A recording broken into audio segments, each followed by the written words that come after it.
in effect, Trump did not comply with the requirement.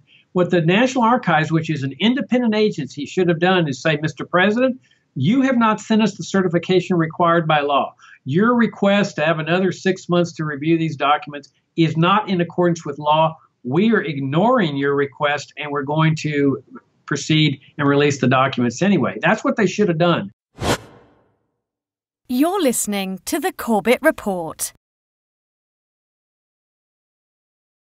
Welcome, friends. James Corbett here, CorbettReport.com. Today is November 8th, 2017, as I'm recording this conversation, and today we're joined on the line by Jacob Hornberger of the Future of Freedom Foundation at fff.org, a website that I'm sure will be familiar to a lot of my listeners, but if not, you'll want to check it out. And it is a site that is, from a libertarian angle, talking about individual freedom and limited government and private property and those types of issues.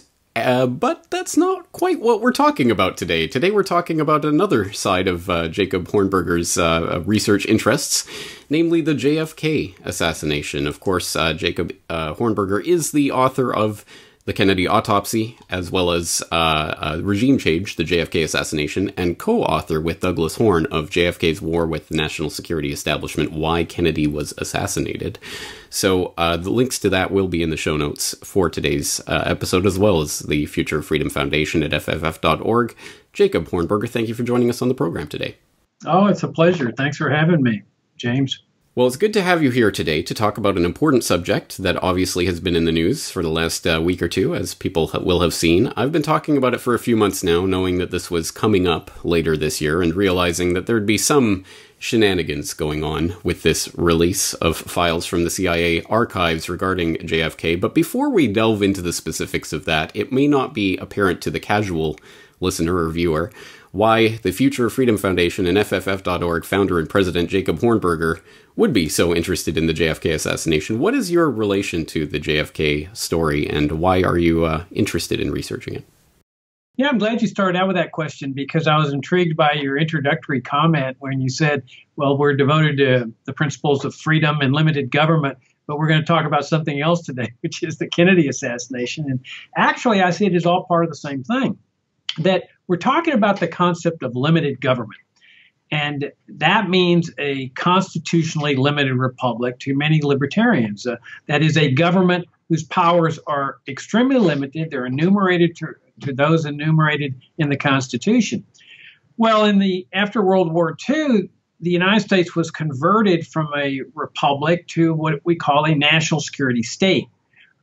Big standing military force, secretive agency, the CIA, with the power to assassinate people, the NSA, the power to spy on people. And combined with this was regime change operations, most of which are foreign, where they oust a ruler, maybe even democratically elected ruler, and install a pro-U.S. ruler in his stead. And so when I started getting into this concept of limited government, obviously most libertarians come in from the economic side. That's where I came in, the welfare state, the regulated economy, the drug war. But then we have the warfare state, the national security state, which violates the principles of limited government. And so when we look at the Kennedy assassination, we should think of it not so much in terms of conspiracy theories or just an assassination, but in terms of another regime change operation.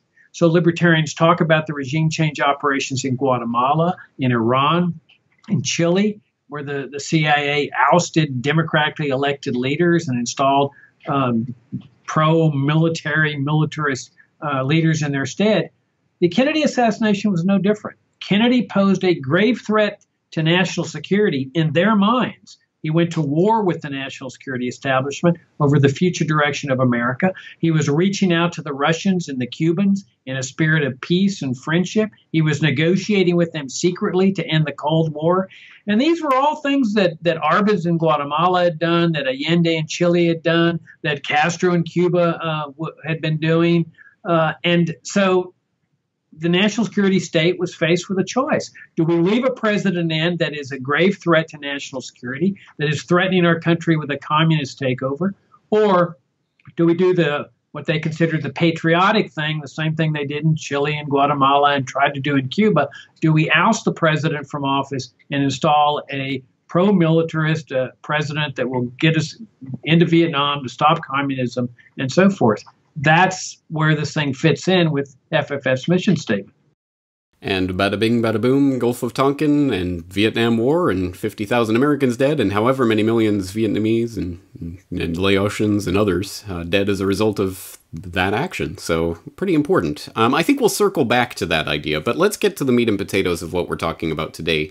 We're talking about this JFK files release that's being talked about right now, or non-release perhaps would be the better way to put this, but just to make sure everybody's on the same page, just tell us what is this dump of files from the CIA archives? What's happening now and why now? Well, after the assassination of both Kennedy and Oswald, the Warren Commission was appointed by Lyndon Johnson, who had succeeded Kennedy as president, in order to investigate the assassination. And after the Warren Commission published its report, whose official narrative was that Kennedy had been killed by a lone nut U.S.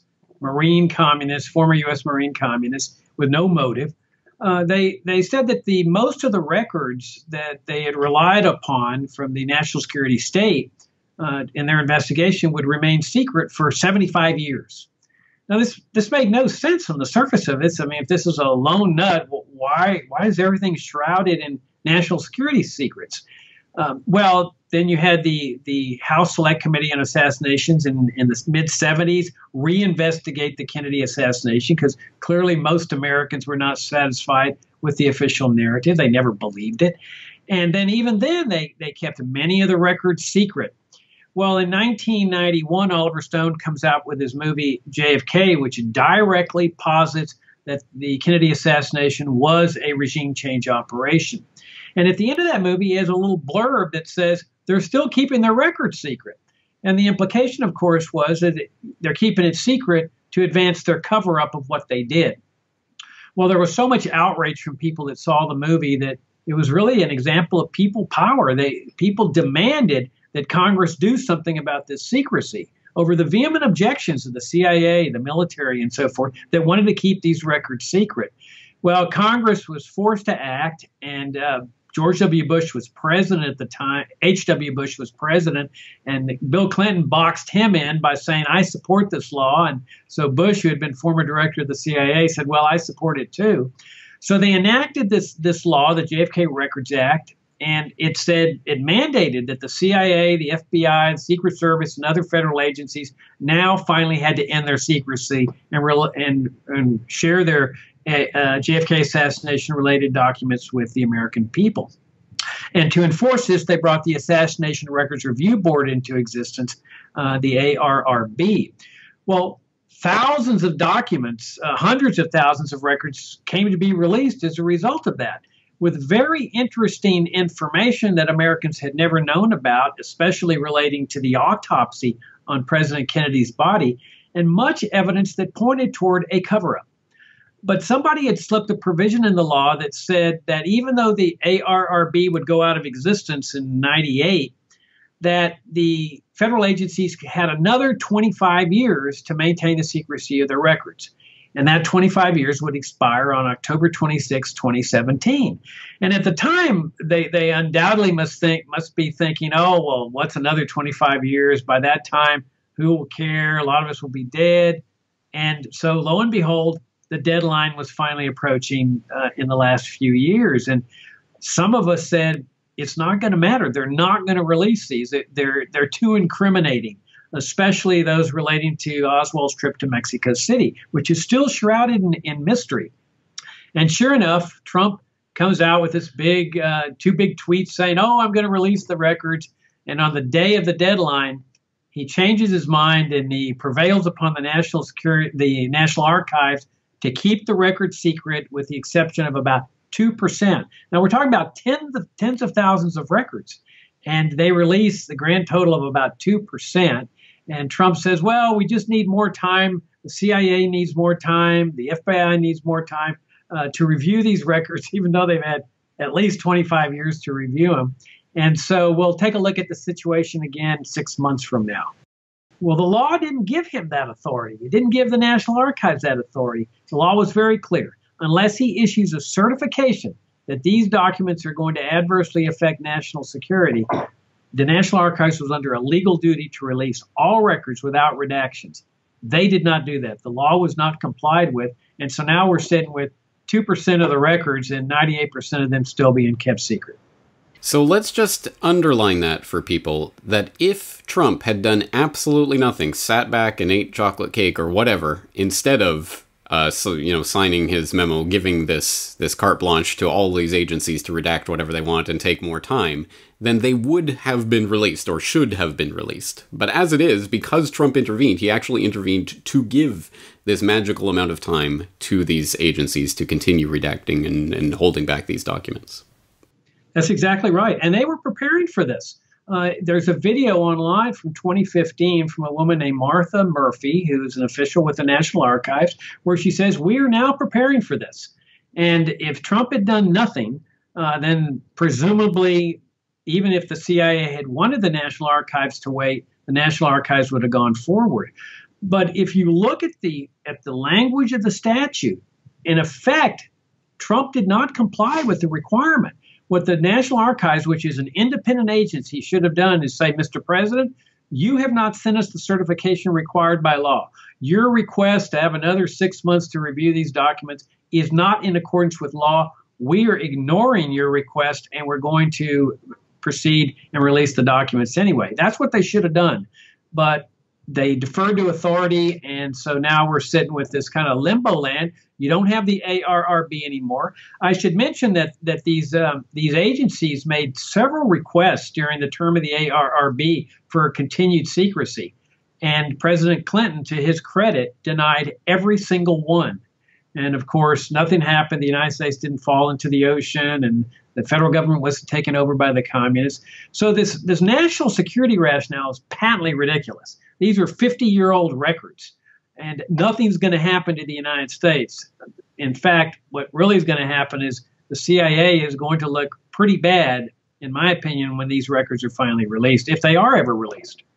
If they are, and that remains to be seen, despite what we're being told or being reassured. But we've heard reassurances in the past. And just to put this in perspective for people, some 2% of the documents that were previously withheld in full, about 3,100 documents, 2% were released on October 26th, 52 of those documents. Less than 10% of the 30,000 which had previously been released with redactions that were scheduled to go ahead with release have been released. So less than 2% of the previously withheld in full and about 10% of the previously redacted documents were actually released. So an enormous amount of documents are being held back.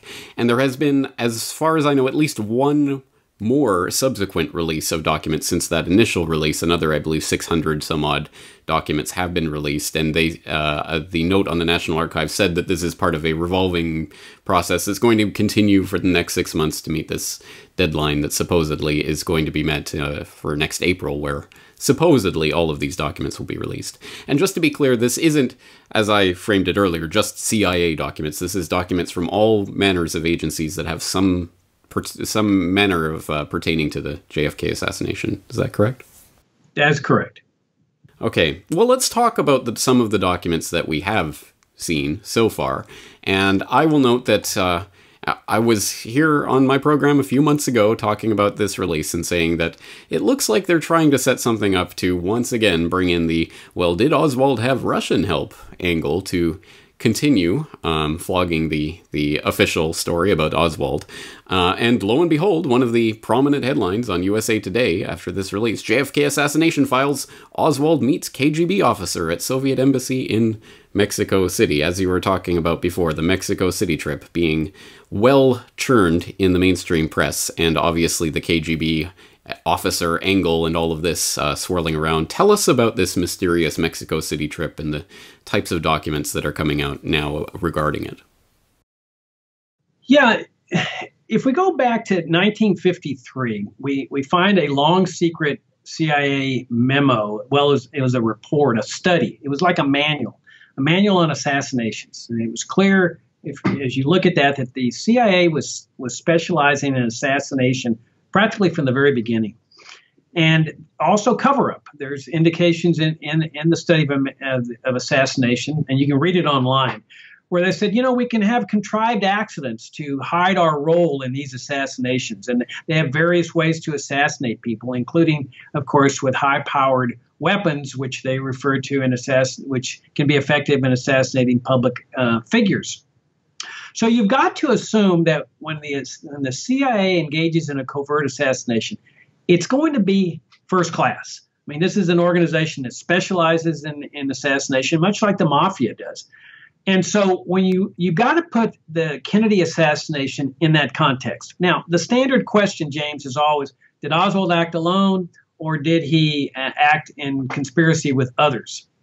That's not the only question. The other question is one that is consistent with our system of justice here. That's the presumption of innocence. I mean, we presume people innocent. Oswald was, in fact, saying that he was innocent. And it's fascinating to me that the mainstream media has never really examined whether that possibility is a possibility, that this was an innocent man. And notice that he went even further than that. He didn't just say, I deny I did this. He said, I am being framed. So if we look at it from that standpoint, all of a sudden everything starts changing.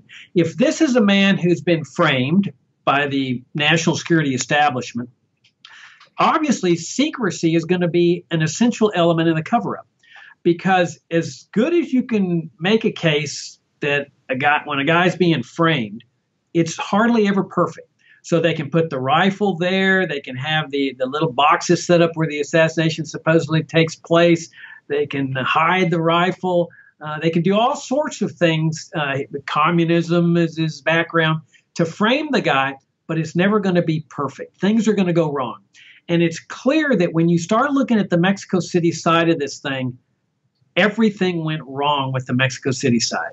Now, if you look at it from the standpoint of the official narrative, that this guy was a communist, and even though he has no motive, because Kennedy is making peace with the communist world at this point. Why would a communist want to kill a president who's reaching out to the Soviet Union and Cuba in a spirit of peace and friendship? And that's what Kennedy's peace speech at American University was all about, in order to elevate Johnson, whose mindset was totally aligned with the national security establishment and was ready to send hundreds of thousands of troops to Vietnam to kill communists. Never makes any sense. But as you point out, they had this narrative where they were trying to establish Oswald's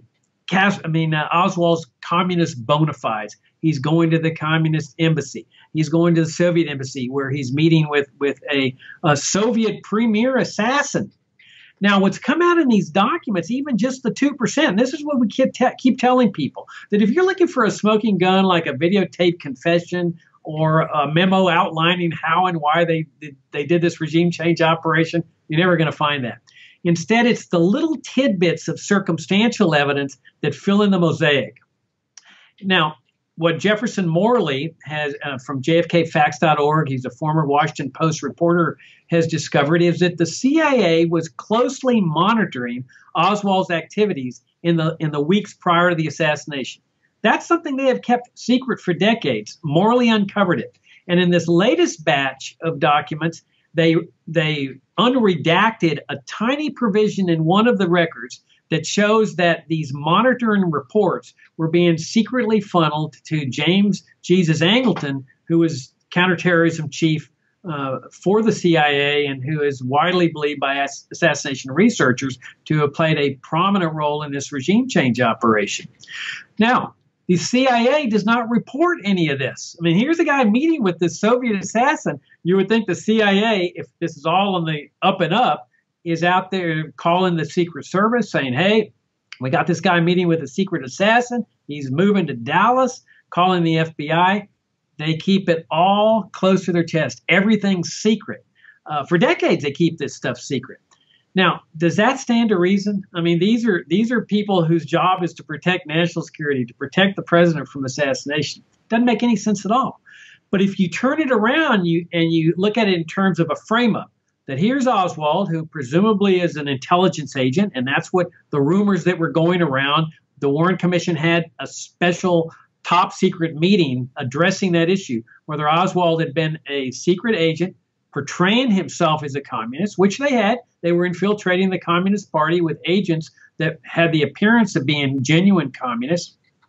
Then everything turns around. This is a man who's being framed, and he's being maneuvered into positions to establish his communist bona fides.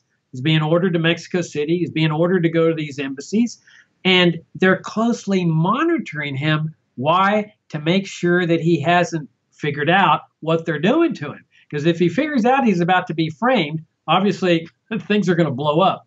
So when you look at it in the facts in those kind of circumstances where you've got a frame up of an innocent man, the pieces fall perfectly in place. Everything starts making sense as compared to trying to make the pieces fit in a puzzle that don't make sense, like the CIA discovering the guy's going to meet with a Soviet assassin and doing nothing about it but keeping it secret. You raise another important point of this, which is that if we are dealing with, as Oswald said, I'm a patsy, if he was a patsy, if he was being framed and set up for this, then wouldn't that in it of itself be part of this document release? I mean, wouldn't the documents that we would eventually get 50 or plus years later, in a way, frame the narrative to be part of that frame up? I mean, if they're trying to paint this picture and this history of him, then all the documents we're going to get are going to be from that angle. If I'm making myself clear here, the frame up is in the documentary record itself. Only indirectly and only by inference and analysis and circumstantial evidence. Because obviously there's not going to be a memo that's saying we're framing Oswald. No. But they know that these tidbits exist. I mean, this is how they discovered how the autopsy was bogus during the 1990s, because they discovered that there were two separate sets of photographs for the autopsy. They determined that there were two separate brain examinations in the autopsy involving different brains. And they know that once the secrecy is lifted, people are going to look at these little tidbits. Let me give you an example that I just have written about. They did release a long report, 20-page report from the FBI about what they were doing to monitor Martin Luther King, the FBI. I mean, why were they monitoring him? Well, because they were convinced he was a communist. This was the height of the Cold War. They were going after the Communist Party, the Fair Play for Cuba Committee, the McCarthy hearings, the Dalton Trumbo, the Hollywood 10, and they were trying to blackmail King into committing suicide. Why? Because of this overarching concern about communism and the Korean War and the Vietnam War, the Bay of Pigs. Everything was, the communists are coming to get us. Now, how is that relevant to the Kennedy assassination? Well, let's look at Oswald. Here's a self-avowed communist, supposedly. He's a communist while he's in the military, which never made any sense. I mean, how many times have we seen a U.S. Marine communist? He got to be fluent in Russian in the military. How would he do that without Russian tutors? Then he goes to the Soviet Union, supposedly defects, promises to release all the secret information he had acquired, including when he was stationed in Japan at the base that housed the top secret U-2 plane. Then he comes back to the United States, and what do they do to him, James? They don't do anything. They don't persecute him. They don't harass him. They don't do any of the things that they did to Martin Luther King or the Hollywood 10. They just leave this guy alone. And now he's out proselytizing for communism in New Orleans. He's passing out pamphlets to troops that are coming off the ships. I mean, this is like in your face to the U.S. Navy, where, he had been part of the U.S. military forces. They don't do anything. They don't harass him, abuse him. Look what they're doing to Edward Snowden right now. Look what they did to John Walker Lynn. Look what they did to Martin Luther King. Lee Harvey Oswald, this grand communist who they were aware of because they were monitoring him, he skates across the stage of history as a public self-avowed communist, and they don't lay a finger on him. Not one grand jury indictment, not even being hauled before a grand jury to testify what he gave the Soviets. None of that. So if we look at that, we infer from this that Oswald was not what he said he was. Because if he was what he said he was, they would have treated him exactly like they did Martin Luther King. Well, the Oswald story is so ludicrous when you look at what we're expected to believe, and then line that up with his actual history. It is absolutely ludicrous. So you point that out. Well, what I was attempting to articulate, I think, quite poorly, is the idea that the documents that we end up getting through these releases are going to be documents that they want us to see. If the national security state still exists to a certain extent, they want us to see these documents, which will paint a certain picture. Oh, here's, Oswald and meeting a KGB officer in Mexico City. I knew it all along. They can lead us with these document releases, and it does raise the question, well, should we be pouring through these documents that they trickle down to us as if this is going to be the cookie crumb trail that will lead us to the right house and not to the evil woman's gingerbread house? Oh, no, you're absolutely right. I mean, look, if you start out with the assumption that they've done something incriminatory, it stands to reason that they're going to save the records that deeply incriminate them for the very last. And they'll throw out a few crumbs, as you point out, to say, oh, see, we're releasing records, while they're obviously, logically, holding back the most incriminating documents. And the ones they're going to hold back definitely are the ones on Mexico City, because, like I say, everything went wrong there. I mean, where are the photographs? They were monitoring the Mexico City embassies. Where are the photographs of that monitoring? Where are the telephone calls? They knew that Oswald had met with this Soviet assassin, presumably. Where's the records of that? Who saw them? Where are the photographs of it? And so you're absolutely right. But even when they release, my point is that even when they release the ones that are less incriminating, they screw up. Like this one where they unredacted a document and Morley was able to figure out that all these secret reports were going straight to James Hughes and Angleton. We didn't know that before the last week. That by unredacting one small little code, Morley was able to figure out that the records are going to Angleton. So even though they're going to start with the ones that are favorable, like they just released one that said, we've looked in our records and determined that Oswald never worked for us. Well, duh, as if they wouldn't lie about such a thing. I mean, recall when Richard Helms, CIA director, was called before Congress and asked whether the CIA had done the regime change operation in Chile. He lied. He committed perjury. And he was celebrated at the CIA for lying. And, of course, it was later turned out that he did lie and he got convicted. But the CIA thought he was fantastic. So they will lie to do what they consider is in the interest of national security. So you're right. These documents that they're releasing little by little are the less incriminating, but they still could screw up like they have already. But the big stuff, the stuff that they are not going to release, not even 6 months from now. That's where the real incriminating stuff is. Yeah. Well, I was just playing a bit of devil's advocate, and I always like to point out that part of the ARRB's release back in the 1990s included the Operation Northwoods documents. We wouldn't know about Operation Northwoods if it wasn't for the ARRB releasing those, or going through those documents and releasing them back in the 90s. And that obviously is a pretty incredible thing that a lot of people have learnt about in the ensuing decades that they don't really realize stems back to this JFK files release. And in fact, in the latest release, there's even more information on Operation Mongoose, the Cuba overthrow regime change operation, including a meeting that included Lansdale, who was leading the operation, that they were talking about introducing biological agents to devastate Cuban agriculture and crops. The only moral qualm they had about this potential operation and the fact that, it would cause widespread economic pain and starvation, presumably, is that, well, we might be implicated if it goes wrong, so we have to have a very fail-safe way of doing that. Again, these types of documents do get released and are part of this, and I think those are quite important in shining a light on that national security state and what it really is, who it's really run by, and the types of things that they talk about behind closed doors that we find out about 50 plus years later. So I think there is a value to this. But let's finally confront the other cynicism that I see around these kinds of JFK file releases, which is going back to what you were talking about at the very beginning, that JFK was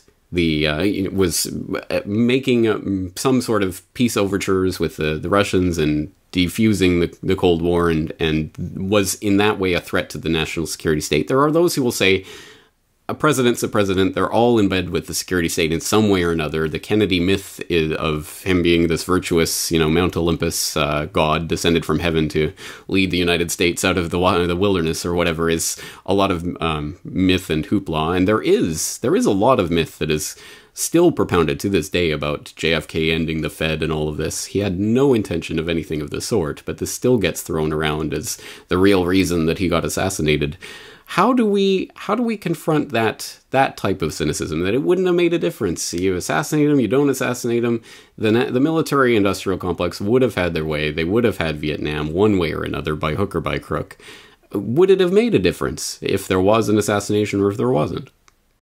I don't think there's any question it would have made a difference. I mean, this was pretty close to the period of time where the national security state came into existence. And that was in 47. So we're talking about 47 to 60, 61, 62, 63. And Kennedy comes into office as pretty much a standard Cold Warrior, not completely. He sympathized with third world independence movements, anti-imperialist movements like against the French Empire and the British Empire. And that is one of his distinguishing characteristics on his foreign policy views, because Allen Dulles, the head of the CIA, and other people in the national security establishment considered these third world movements as communists. But other than that, Kennedy comes into power as a standard Cold Warrior. He sees Cuba as a threat. That's why he approved the Bay of Pigs invasion. And keep in mind that that Castro and Cuba never attacked the United States. They've never done anything to the United States. So here's a country that is attacking this third world country because they were communists and because they were reaching out to the Soviet Union in a spirit of friendship. And so as things progressed, the Bay of Pigs is a disaster. The CIA had misled Kennedy on purpose, had double-crossed him. So he takes responsibility, but he fires Dulles. He fires the deputy director of the CIA. He gets rid of a third guy. And there's clearly now a war. He doesn't trust the CIA anymore. There's that famous statement that he's reputed to have made that said, "I'm going to tear the CIA into 1,000 pieces." He puts his brother Bobby supervising the CIA, which they hated. And then you've got the Cuban Missile Crisis, where the military, the Pentagon, the Joint Chiefs of Staff are telling him, you need to bomb Cuba. And as you point out, this occurred after Operation Northwoods, where they're trying to get Kennedy to come up with this fake terrorist attack supposedly committed by Cubans to provide the excuse for invading Cuba. And now with the Cuban Missile Crisis, they're saying, now we have our excuse. You got these Soviet missiles there. And Kennedy says no. And so Kennedy strikes a deal where he agrees that he won't attack Cuba anymore, gets U.S. missiles out of Turkey, and the Soviets go home. Well, the Joint Chiefs of Staff considered this a huge betrayal. One guy says is the biggest loss, military defeat in America's history. Well, it's at that point that Kennedy has this giant breakthrough. And he realizes that this whole Cold War is a bunch of bull, that it's endangering America. He gives this famous peace speech at American University, which is worth everybody's read, where he says, there's no reason why we can't live in peaceful coexistence with the Soviet Union, with the communist world. Then he starts getting secret negotiations, one-on-one negotiations with Khrushchev and Castro that circumvent the Pentagon and the CIA. So clearly he was moving America in an entirely different direction. He orders a pullout. Now, he had no combat troops in Vietnam. He never intended to send combat troops there. He had 16,000 advisors. He orders a pullout and says that as soon as he wins the 64 election, he's going to bring them back, bring them all back. So here he is definitely moving America in a radically different direction. He's challenging the whole mindset that the communists are really a grave threat to America. The national security states, their mindset's totally different. You got regime change operations in Guatemala for doing the exact same thing Kennedy's doing, reaching out to the Soviets and the Cubans in a spirit of peace and friendship. In 73, there'd be the Chilean regime change operation. Same reason. Allende's reaching out to the Soviets and Cubans.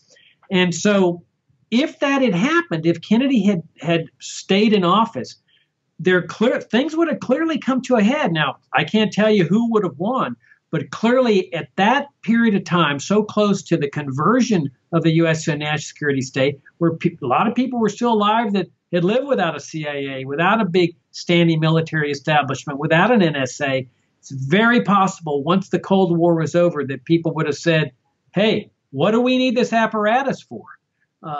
Things might have been entirely different. But what's important to keep in mind, he was the only president that was willing to stand up to this military establishment, and he was fully aware of the dangers. He told aides that he understood the possibility of a military coup or regime change operation. He even had the novel 7 Days in May. He contacted friends in Hollywood saying, make this into a movie to serve as a warning to the American people how dangerous this political structure is, to their democratic processes, to their liberties. It was a warning that Eisenhower had given in his farewell address in 1961. And we learn now from this new release of records that one source inside the Soviet Union at the time was reporting to the CIA that the Soviets believed that this was a high-level conspiracy. So, surprise, surprise. Perhaps they knew what was really happening and what was at stake. There's so much to talk about with this, so we will direct people again at this point to your blog where you're keeping track of this, and you've been writing about this at fff.org. We'll also direct people to the books again that I mentioned at the beginning of this conversation, but are there any other sites, any researchers, any writers that you'd like to direct people's attention to when it comes to these files and what's being released? Well, I think jfkfacts.org is the absolutely best website to keep track of what's going on, especially with the release of the files. That's the one that's being run by Jefferson Morley, the former Washington Post reporter, who has just published a great book, a biography of James Jesus Angleton. And then there's another website called kennedysandking.com that is a great website. There's another one called Assassination Research, something or other. I can't remember the exact name. They're doing some great stuff. So there's a lot of people out there that are saying, hey, it's time to release all these records. Even some of the apologists for the CIA are saying, let's release these records. And I don't think they appreciate the significance of what's going to happen if people see these records, especially on Mexico City. But hey, it's been 50 years, James. The idea that these records are being kept secret to protect national security is so patently fake and bogus that it boggles the mind that people are still buying into this. So those are the websites that I'd recommend people to come to, as well as our website, fff.org, and the several books that we've published on the assassination. One final book I'd recommend everybody to read, which I think is the best introduction to what happened, is Jfk the Unspeakable by a man named James Douglas. That outlines this entire mosaic, this paradigm of a national security state regime change operation better than any book I'm aware of. All right, well, we'll leave today's conversation there. Again, I hope people will follow your work. Jacob Hornberger, Future of Freedom Foundation, fff.org. Thank you very much for your time today. Oh, you're welcome, and thank you, James. Enjoyed the visit. The Corbett Report is brought to you by the Data DVD series. From 2007 to 2016, each set of Data DVDs contains every podcast, every article, every video, and every interview from that year of the website. Celebrate the Corbett Report's decade of alternative media dominance by owning it all, only on these Data DVDs. For more information, please go to corbettreport.com/datadvd.